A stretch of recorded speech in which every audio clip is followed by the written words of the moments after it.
Hello दोस्तों, welcome to my channel. दोस्तों आज की जो मेरी रेसिपी है उसका नाम है चिकन लॉलीपॉप।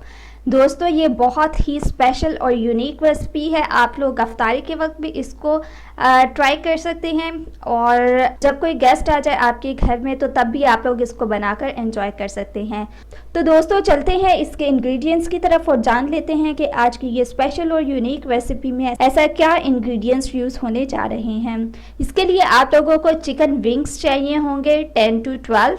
अब आपने करना क्या होगा, अब आपने इन चिकन विंग्स में जो एक्स्ट्रा हड्डी होती है एक पतली सी, उसको आपने काट के साइड पे रख देना है और जो बाकी एक हड्डी बचेगी और उस पे लगा जो गोश्त होगा उसको आपने ऊपर की तरफ करना है। आप लोगों ने काटना बिल्कुल नहीं है, बस गोश्त को ऊपर ले जाना है और बहुत अच्छी तरह से आपने इसको करना है और बहुत ध्यान से कि कहीं गोश्त टूट ना जाए। अब ये एक लॉलीपॉप की शेप में बन जाएगा आप लोगों के पास। अब आप लोगों ने इसके अंदर जो मसाले डालने हैं उसमें आपने 1 टीस्पून पपरिका पाउडर ले लेना है। लाल कुटी मिर्च आप लोगों ने 1 टीस्पून ले लेनी है। सफ़ेद मिर्च पाउडर आपने 1/2 टीस्पून ले लेना है।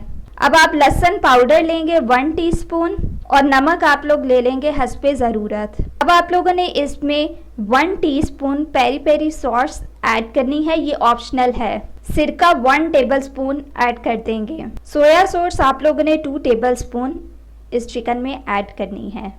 अब आप लोगों ने इन सारे मसालों को चिकन पे लगा लेना है और बहुत अच्छी तरह से और मैरिनेट करना है 1 घंटे के लिए। उसके बाद जब 1 घंटा गुजर जाए तो आप लोगों ने 1 अंडा डाल लेना है इस मिक्सचर में।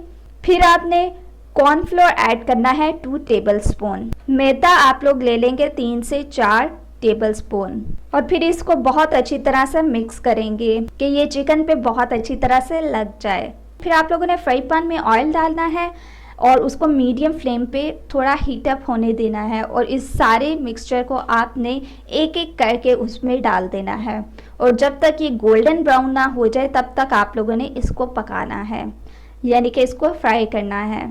दोस्तों जब ये गोल्डन ब्राउन हो जाए तो आप लोगों ने इसको किसी प्लेट में निकाल लेना है। आप लोग इसको ज़रूर ट्राई करें, ये बहुत ही अच्छी और मज़ेदार डिश है।